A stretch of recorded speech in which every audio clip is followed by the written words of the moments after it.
A couple of days ago, John Dagan of the Writers Union of Canada put up a post referring to an article that he wrote for Publishers Weekly. In that article, he described the scene in Canada for American audiences and made the point that Canada has a lot of publishing houses, but it doesn't have much of an international profile, and the reason for that is because, according to Dagan, publishers in Canada are too small, too financially strapped to make it to big book fairs like the one at Frankfurt, and therefore they can't network and get international deals and can't compete with the big international houses. Now, in the article, he cited Stephen Beattie, saying that Stephen has argued for a very long time that Canadian publishers, the independents, the Canadian-owned publishing houses, produce the lion's share of books about Canada by Canadian authors, and that's fair enough. However, what got left out of the whole discussion was the whole issue of the quality of the work that gets produced and sort of the themes that these Canadian houses tend to prefer even now. In effect, what has happened over the last 40 or 50 years is book sales in Canada have decreasingly been by Canadian-owned houses. It used to be that 25% of all books and magazines bought by Canadians were by Canadian presses. By this point now, the number of the total is 5%.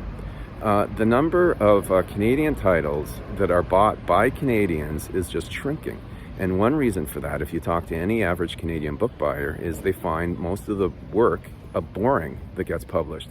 And the reason for that, in turn, has to do with the thematic limitations of Canadian book publishing houses. Now, I have direct experience of this, and I have written, for example, about the situation in Korea. To put this in perspective, that particular manuscript was finished and ready to shop around over 15 years ago. Johnny Harris, who self-publishes YouTube videos, journalistic videos, has recently put up a video about the situation in North Korea. He has garnered 1 million views in 2 days. He has won an Emmy Award. The future, arguably, is not so much in giving more money to small publishing houses with very narrow senses and a certain degree of corruption, for example, friends publishing friends, or people codedly self-publishing and pretending that they are running a real publishing house. I can name names, but I won't in this context. These problems really need to be addressed before we start throwing money at a strategy that just may not work at this point in the 21st century.